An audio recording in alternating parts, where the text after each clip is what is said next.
Hello, vinyl community. Jack Parks here with the channel name of Flamin' Groove Listens, and I'm here to show you some records I just got. This one here, I've only listened to the first two of the 3 LPs. Fleetwood Mac. This is the Danny Kirwan, Jeremy Spencer version of Fleetwood Mac from the early 70s. A bunch of it's in concert. Anyway, that's what I'm actually listening to right this minute. And oh, that's not gonna work. Then I'll start showing the records that I haven't listened to yet. Just got this yesterday. Hit Me, the best of Ian Dury. Now Ian Dury, I was fortunate enough to see him a long time ago when he played at the Waldorf. No, the club on Battery Street. I saw a lot of bands there. He was one of them. Ian Dury, 2-record set, all the hit singles, and then some best ofs, I guess. Another brand new one for me, Richie Furay in the Country. Long-time big Poco fan. Was a Poco fan for a while. I remember eagerly awaiting for the band Pogo to released their first record, and it kept getting delayed, and then it came out as Poco. So that's how far back I go, like 68 I think. This next one here, I've had the CD since it came out. I just recently kind of went back to vinyl. This is Jorma Kaukonen, Land of Heroes. And it was a good CD, so I figured the vinyl's going to be better. I picked up a couple of his recently. Another one where I had the CD, Norton Buffalo, Lovin' in the Valley of the Moon.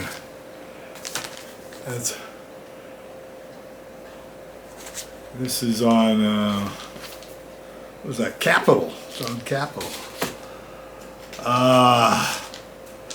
Next up, the Harmonica According to Charlie Musselwhite.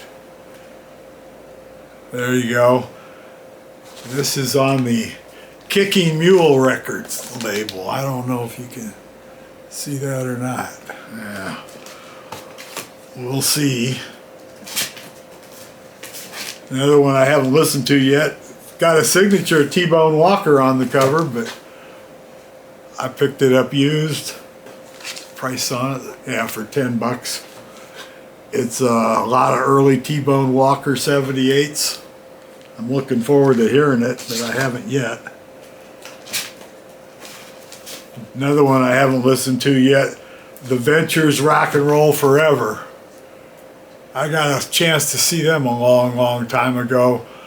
An opening for The Ventures at the Omni somewhere in the 80s, I think, was the Flamin' Groovies. I think Michael Wilhelm was with them back then. You might guess from my channel name, Flamin' Groove Listens, that the Flamin' Groovies are one of my favorites.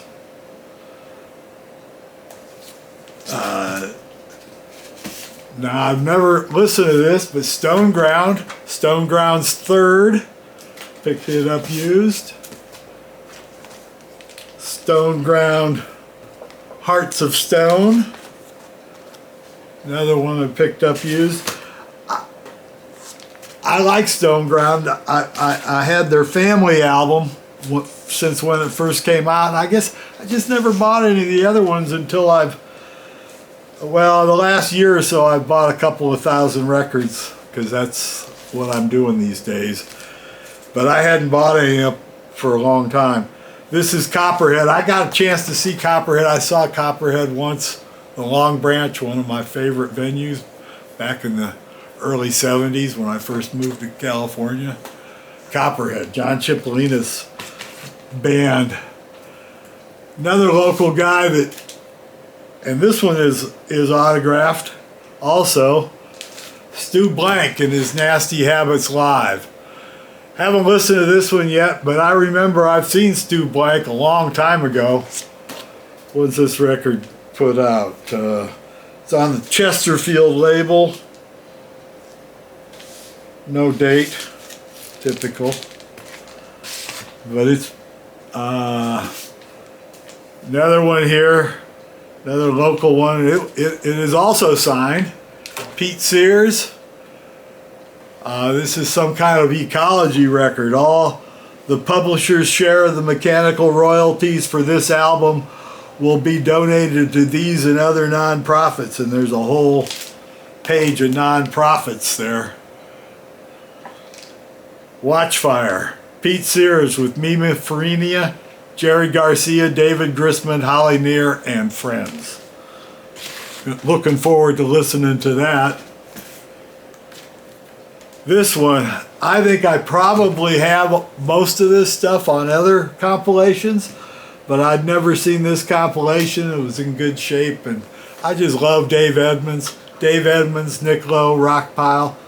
Used to go see him all the time when he used to tour, but matter of fact, my favorite Dave Edmunds show was the Dave Edmunds Rock and Roll Review. It had like Dion and Steve Cropper in the band, and God, I forget all.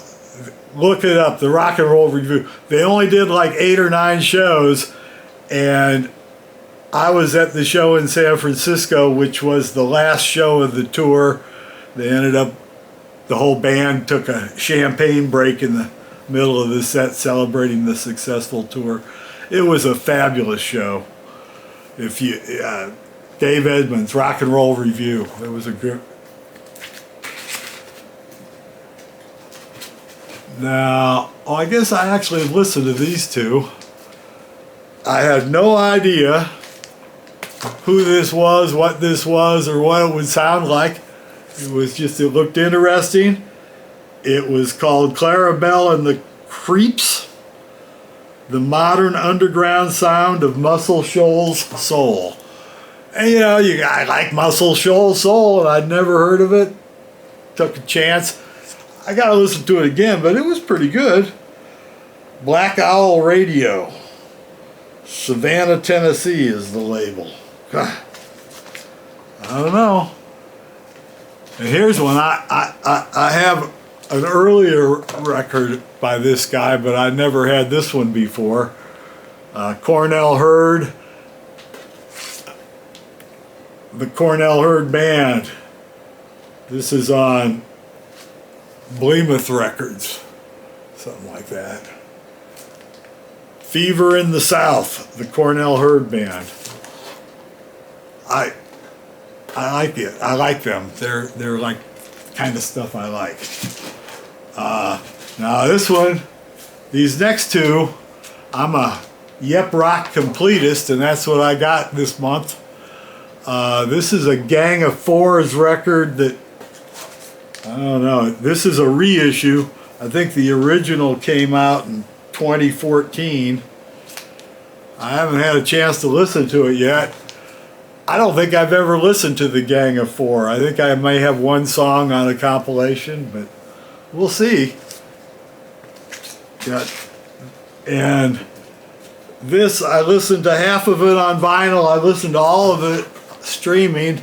It's real good. I'm planning to listen to it again real soon. Tommy Mclean. I Ran Down Every Dream. Is that? Yeah.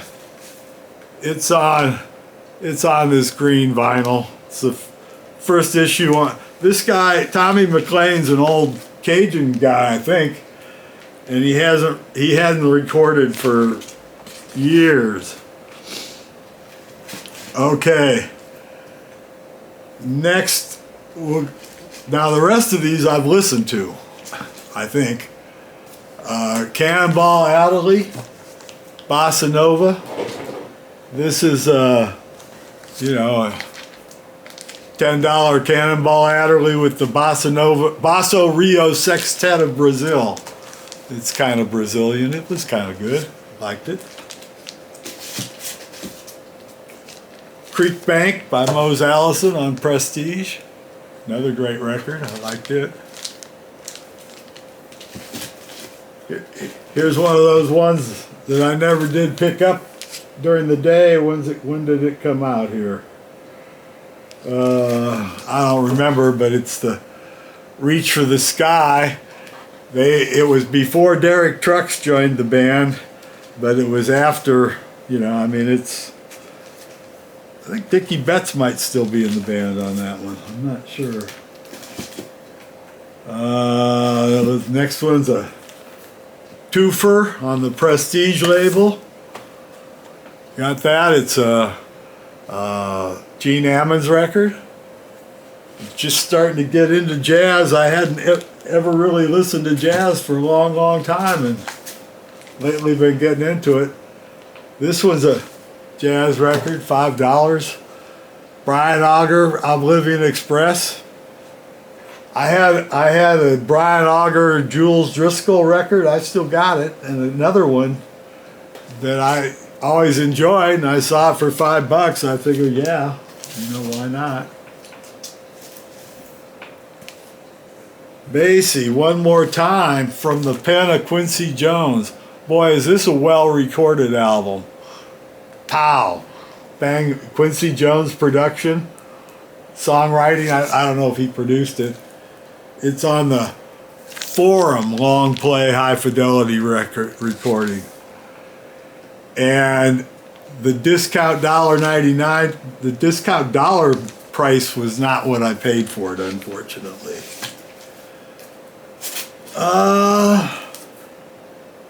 This one, yeah. Not really sure where this one came from. It's called Memphis Development Foundation presents Beale Street Saturday Night, produced by James Luther Dickinson. And it's like, you know, it's a compilation. Every track is somebody different, and they're all, well, there's a few names I've heard, but most of these names are Memphis cats I'd never heard of, and it sounded real good. And it's a new recording. It's not the old, I believe. Not, I mean, new in 1979 when they released it. This is a 2015 reissue.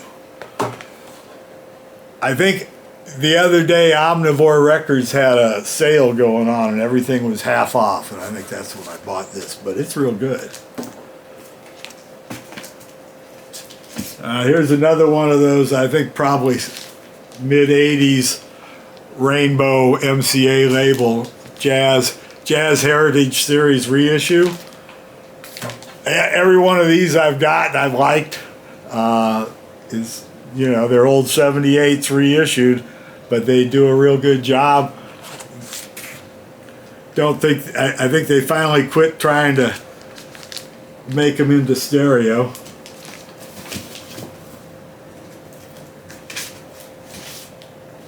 Now this next one, let's wake up and be friendly. Make up and be friendly. Bonzo Dog Band. Let's make up and be friendly.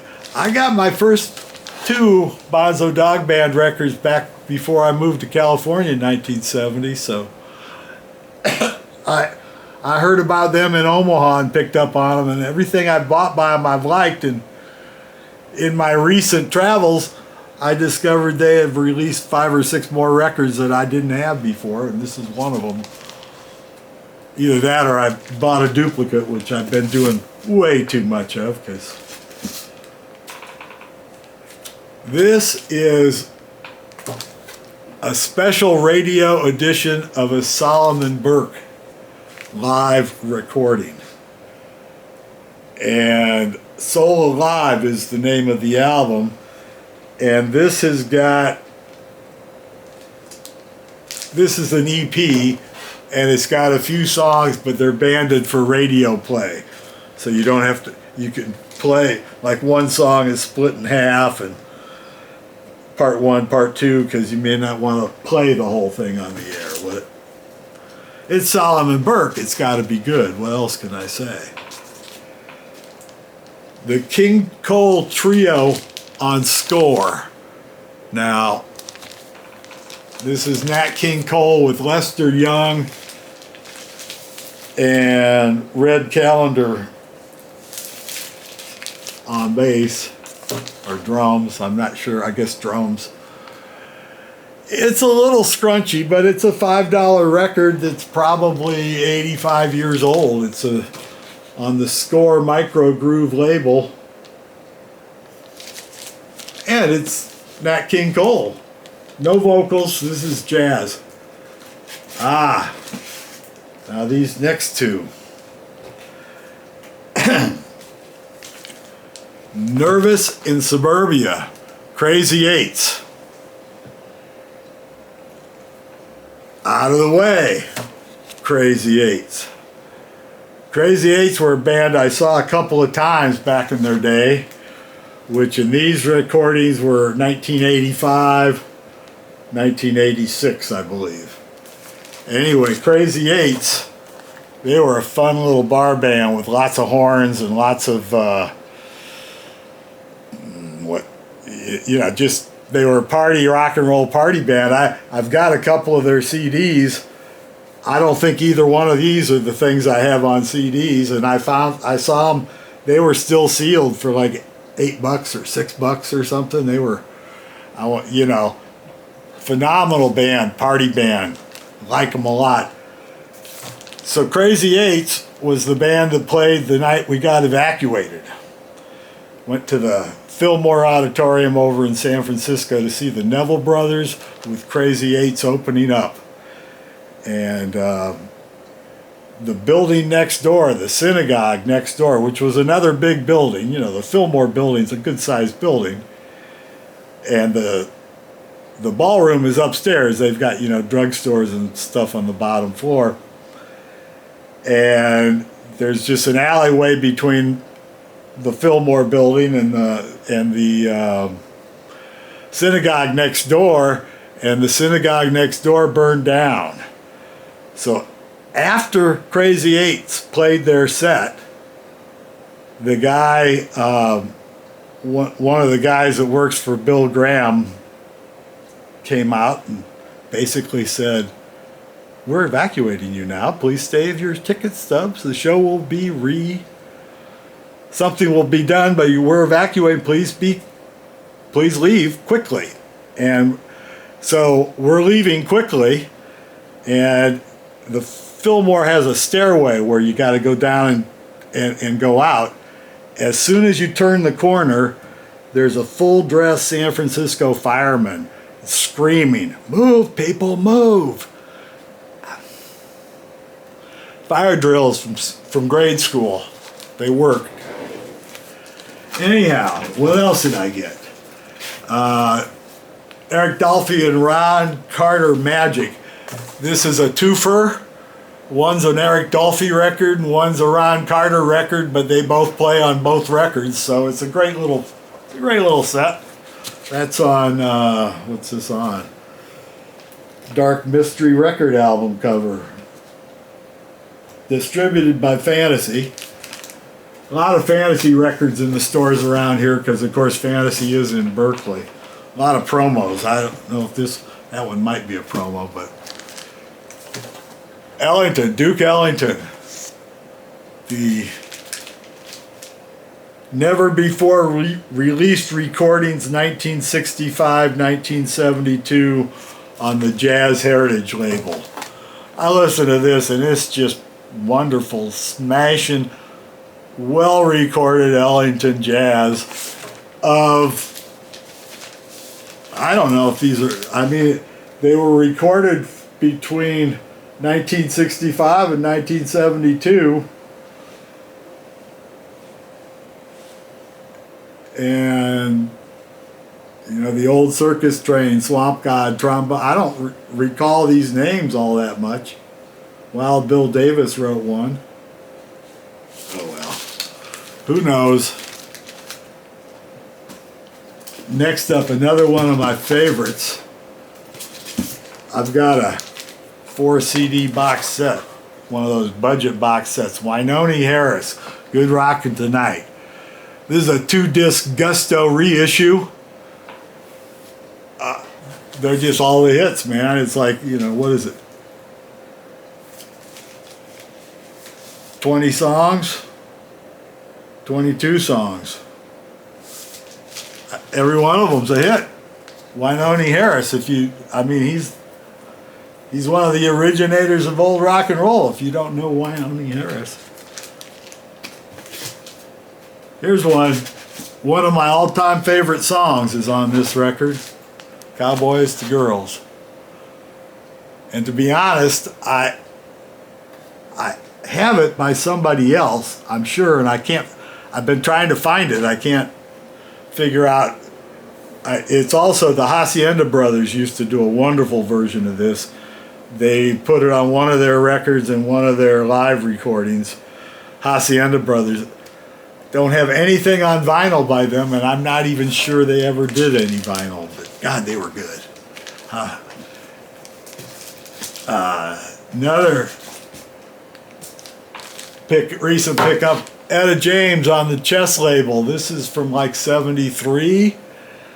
Seen Etta James, I saw her a bunch of times. She played local. I saw her one New Year's Eve at the Great American Music Hall. They had a buffet dinner for everybody. It was a big event. That was before I quit drinking. So yeah, we had a good old time. I used to drink a bit, but Etta James, she was a great performer. And this is like a 73 record that probably didn't really do that. I don't know. I'd never even seen it before. And I've got a bunch of her records, but I don't have everything. Sweet Mother Texas by Waylon. I got a handful of Waylon. I think the first one I got was, you know, Heroes Love, Honky Tonk Heroes. Great record. I just bought a recent fancy schmancy reissue of it. What is that? Music on vinyl, I guess. It's still the music on vinyl is not a whole lot better than the original, but the original I own has been played a lot, so it's nicer that way.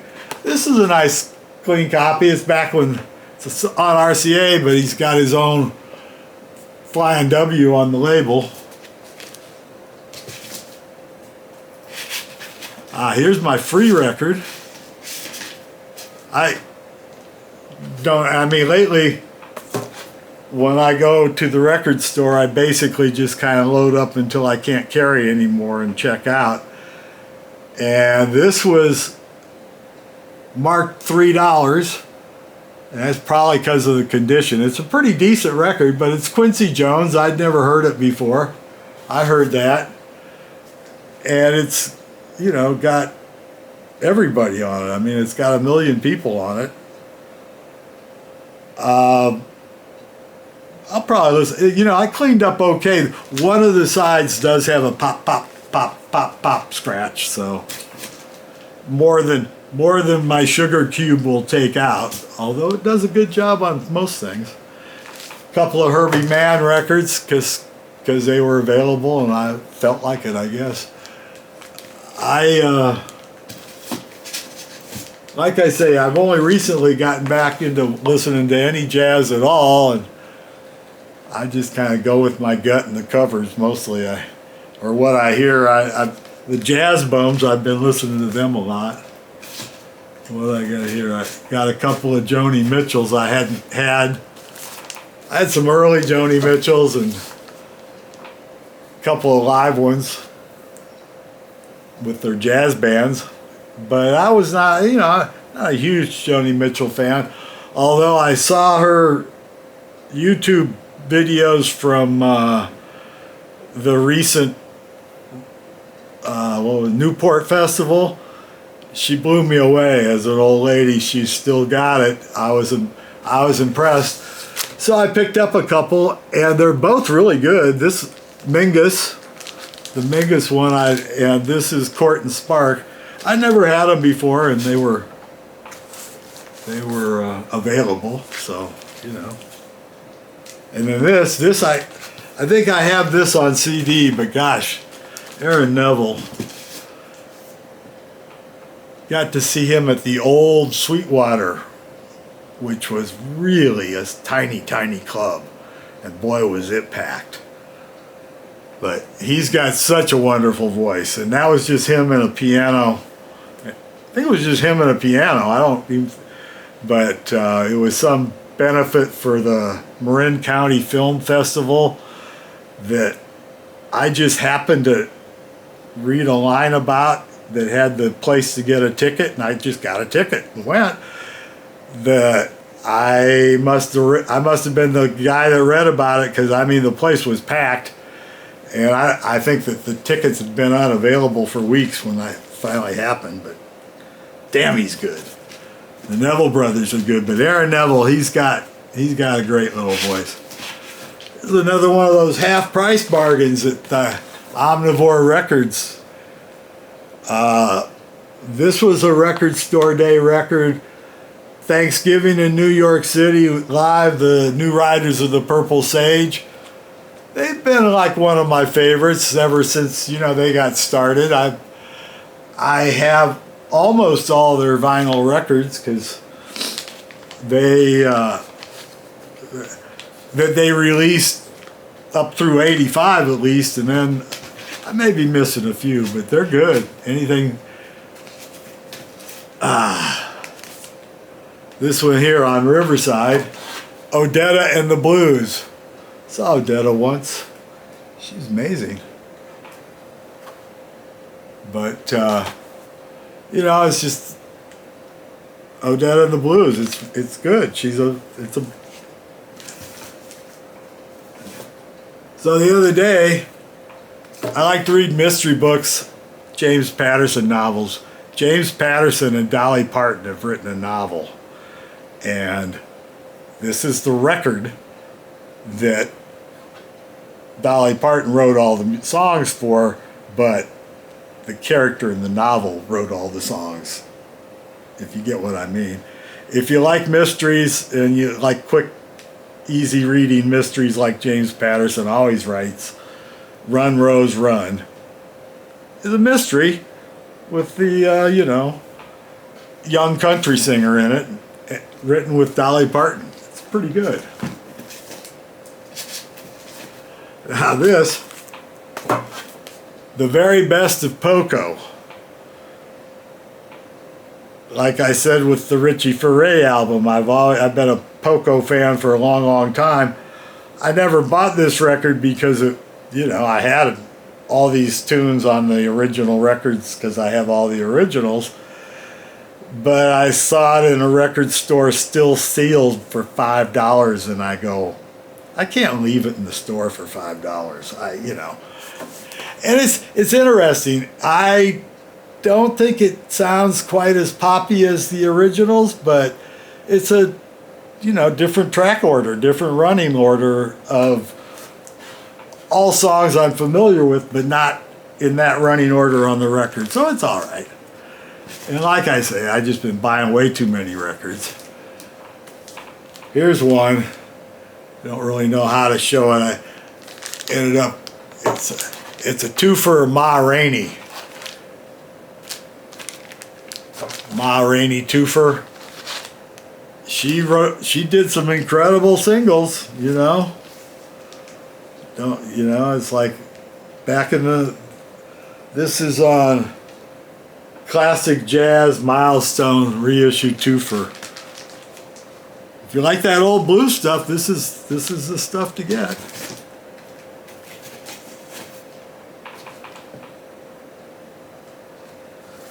Me and Chet Atkins, he's real good, and Jerry Reed is phenomenal. I have a couple other old Jerry Reed records, not a whole lot, but he's a great picker.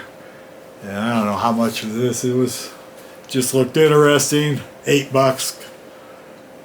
Jerry Reed and Chet Atkins. It's just instrumental guitar duets, but you know, if you like hot picking, there's hot picking. Ah, Buddy Rich and his buddies. Saw Buddy Rich one time. I think he opened for the Grateful Dead. I know I saw Miles Davis open for the Grateful Dead. Woody Herman and his Thundering Herd opened for the Grateful Dead, I think. And I know I saw Buddy Rich, but I'm not sure who he opened for. Can't remember back that far, but that's all like in the 70s. Fillmore West, they had all these shows. And he's a hell of a drummer. So, you know, I think it's an old original Argo, high fidelity, not stereo, but you know, see if you could. Anyway, we're getting close to the end here. Sonny Rollins, vintage session. So I guess these are probably all old 78s because there's lots of them and lots of different people on them, and they're all 3 minutes long. This is a demo copy, Prestige, Fantasy. Like I say, there's lots of fantasy demos in the record stores around here.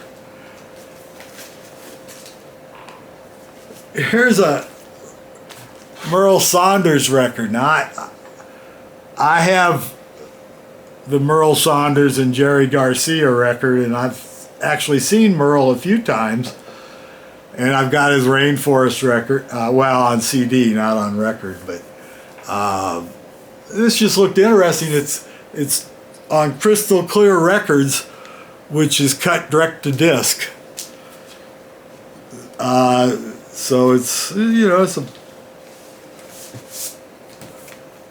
they're a Crystal Clear, 1979, recorded at Crystal Clear Studios, Berkeley, California. 6 songs. But it's good, it's crisp. It's not a completely clean recording, but you know, that's how it is. Sonny Stitt. I think this might be another old original for $10. I'm not sure. It might be a reissue. I have trouble telling apart some of this. It's on the Prestige Jazz label, which actually looks just like the Liberty label except for that little rectangular box. So, I don't know. Oh, and then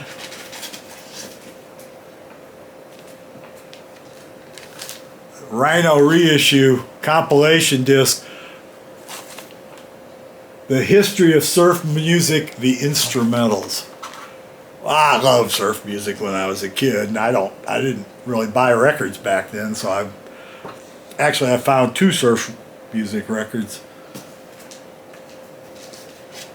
I guess I must have misplaced the other one. You know, I mean, this isn't everything I bought in the Surfari's Wipeout I bought. I don't know, it seems to have missed it, but this brand new reissue of Junior Wells. And it looks like it's all these singles, all tracks issued under the exclusive license by the Junior Wells estate. 33 singles. Pretty good sounding. I mean, you know, they're old 45s. It sounds like they had the tapes. Doesn't sound like they're needle drops. This next one here, I own this on CD, and I listened to this last night, and it's so much better on vinyl. Plus, the 4th side is all 3 bonus tracks. Brian Wilson and Van Dyke Parks. And of course, Van Dyke Parks, I absolutely no relative, but I got his first record, Song Cycle, when it first came out, and I took him up on this. You sent something in, they send you 2 copies or something to give to a friend. Some kind of Warner Brothers promo because they didn't sell enough of them. But That's a really good record too. This is another one of those Tone Poet reissues, I guess. That, like I say, I'm just starting to get into jazz, and people are recommending this. It sounded pretty good to me. I can't say a whole lot about it. And then last, probably not least, the last thing here in my box was the Young Rascals. I never saw the Young Rascals, but I used to play the hell out of them when I was in college. They were one of my favorites. And I only had 2 of their records, and neither one of them was this one. One of the records I had was a compilation, so it had a couple of these tracks on it. But this is a Sunday's reissue, and it sounds great. The book that you see there on the record stand is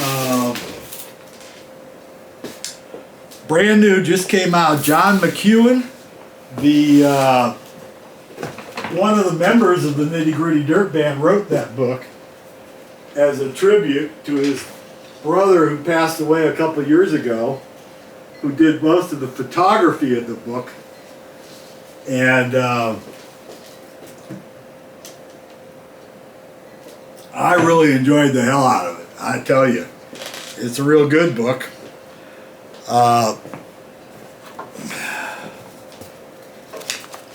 Just lots and lots and lots of pictures of and stories of the making of the first Will the Circle Be Unbroken.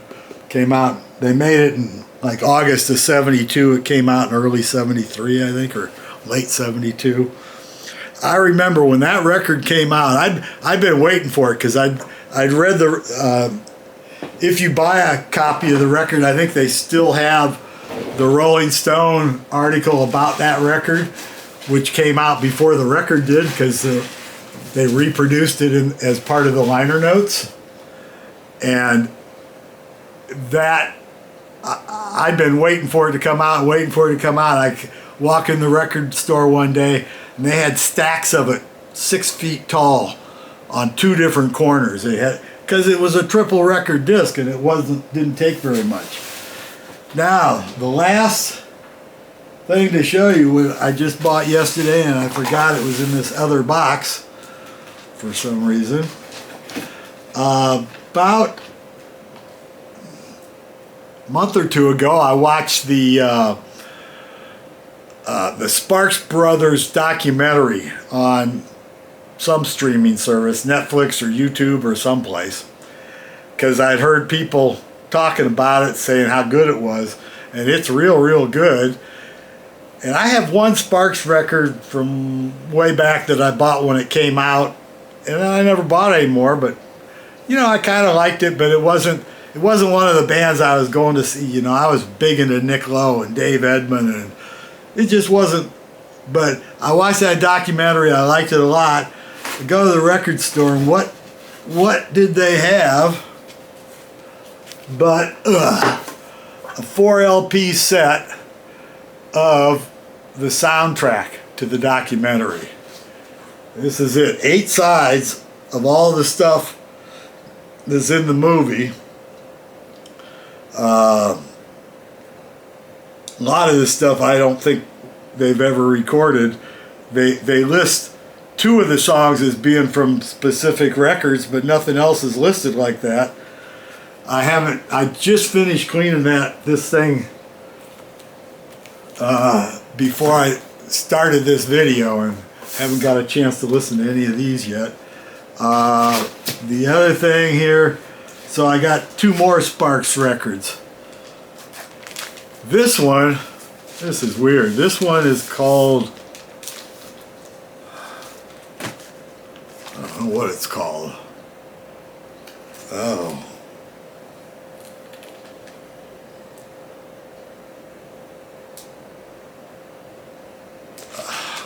I still don't know what it's called here. You would think that they got all the words here, but labels are like that. The real label, yeah, they got another label like that. And these records are